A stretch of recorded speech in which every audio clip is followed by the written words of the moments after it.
Hiroshima, Japan made me feel happy and sad and hopeless and hopeful all at the same time. I somehow went almost 2 full months in Japan without visiting Hiroshima because truthfully, I didn't think it was worth it. I was wrong, and I hope that you don't make the same mistake that I did. Hi, my name is Josh, and I am a digital nomad who lives in a new country every single month. And I have 3 huge reasons why you need to make sure that Hiroshima is added to your Japan itinerary. One for your head, one for your heart, and one for your stomach.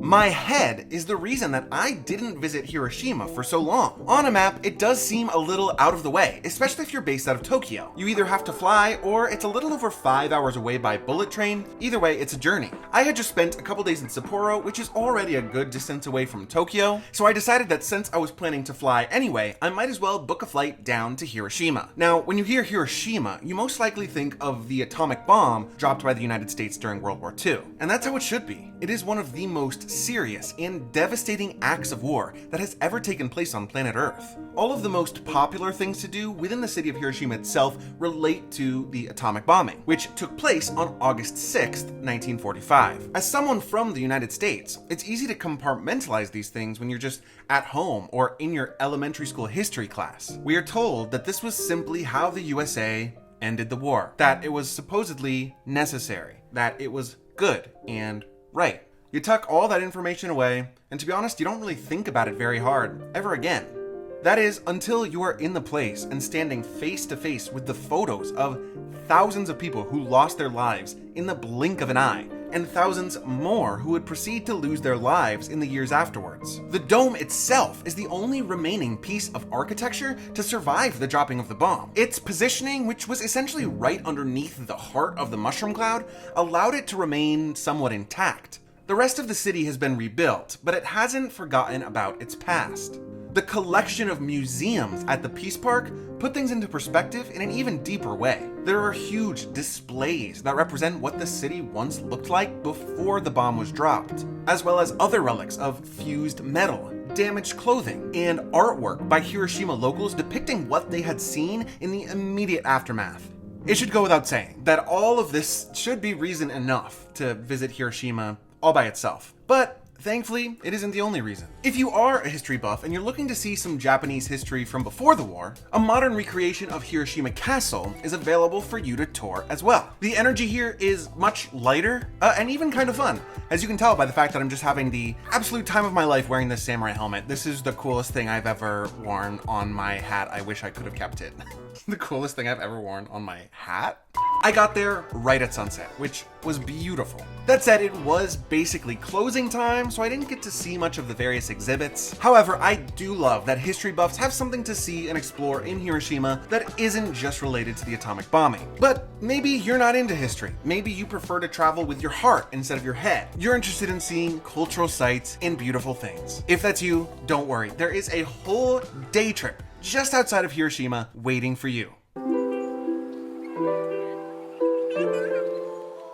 Miyajima is not technically within the city of Hiroshima, but it's so close that you have to visit if you're in the area. Okay, so the deer of Nara gets so much attention on social media. Everyone wants to see the bowing deer of Nara, and I've been to both, and I can definitely say that Miyajima is way better than Nara. It has all the same cute deer as Nara, except it also has way more. There are multiple ways to get from Hiroshima to Miyajima. Honestly, the city makes it quite easy for you. The most convenient, albeit definitely not the cheapest method, is to take the ferry located right outside of Peace Park. It costs 4,000 yen or around $26 round trip. I loved going this way. I felt like the convenience was well worth it, but if you're traveling on a budget or if you want to save some money, you can also arrive to Miyajima by taking the JR Metro and coupling it with a different, shorter ferry. My journey there was pretty relaxing. It takes about 45 minutes, and before you know it, you're pulling up to dock on Miyajima Island. Aside from the deer, which are everywhere on Miyajima, the most famous site is the torii gate that is near ITSUKUSHIMA Shrine. It's that really beautiful torii gate that's positioned out in the ocean. You see it in Instagram photos and on desktop backgrounds. You can get a pretty great view by paying 300 yen to enter ITSUKUSHIMA Shrine itself. But to be honest, I found that the best place to view the torii gate to be outside the main shrine area on this beach off to the side. That said, I will say that seeing the shrine is worth the yen regardless, so I do recommend walking through if the line isn't too long. And since you're someone who likes beautiful things and you're traveling with your heart, you won't mind a few extra calories to enjoy this ice cream, because you absolutely must. This is the cutest thing I have ever eaten. It's green tea ice cream decorated with little, wafers representing the autumn season. They also have deer wafers, which you can decorate your ice cream with, or these little colorful ball things. This ice cream was worth the trip all by itself. Honestly, I could probably have made an entire video about Miyajima if I was feeling more ambitious. There are entire selections of street food to choose from, including a lot of interesting oyster selections in particular. Deer and torii gate souvenirs abound. It's really such a joyous place to visit, and after the heaviness of visiting Hiroshima and all of the dark history it entails, following it up with Miyajima is honestly probably the perfect balance. If you still aren't convinced, then honestly, I'm confused. I thought the ice cream would do the trick for sure. However, if you are someone who prefers savory food, I get you. And even more importantly, I got you. I love this restaurant so much. I literally even bought their t-shirt. If you don't believe me, I have the proof. I'm wearing it right now. NAGATA-YA is right in the heart of Hiroshima, and they are known for their Hiroshima-style okonomiyaki. Now, if you watched my Osaka video, you'll know that there are two main styles of okonomiyaki. There is the Osaka style, and there is the Hiroshima style.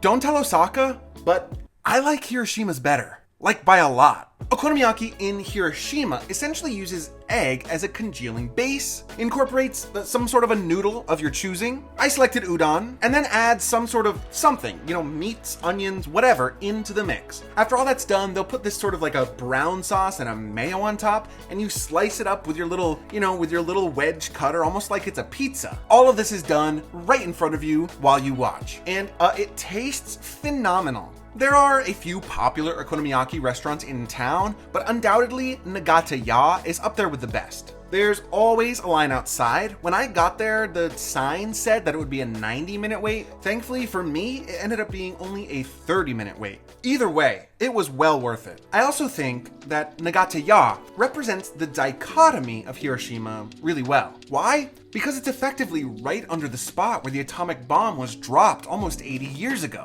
Literally, it's on the same block. Ground Zero is just a few meters away from the entrance. If you go there, you'll see this sign commemorating the exact position, which to this day still gets local people leaving flowers in remembrance. It's a reminder of just how recently this all took place in the grand scheme of things. In some ways, it might be seen as odd having a restaurant like this with so much joy and life happening inside its walls right at the epicenter of such a tragic event. But personally, I think it's beautiful. It shows resiliency. It shows that even after one of the deadliest acts of war in human history, that the country goes on, the city goes on.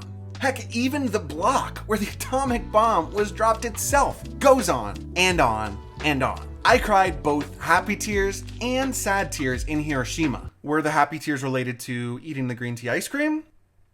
I'll let you guess. We travel for history, we travel for culture, we travel for our stomachs. We travel for a lot of reasons, but can I suggest a new one? Traveling to better understand our own humanity. Humanity goes beyond culture. It's a look at our species on the whole. And if I may say so myself, we are an incredibly inspiring and resilient bunch. Hiroshima should be on your Japan itinerary. Go for the food, go for the ice cream, go for the deer. But first and foremost, go because you want to better understand your humanity. I promise it will be more impactful than you could ever think or imagine. My name is Josh, and I love you for watching. If you're aiming to visit Hiroshima, you can't miss visiting Osaka as well. Be prepared. Click here to see the 5 reasons that I think Osaka is better for first-time visitors than Tokyo.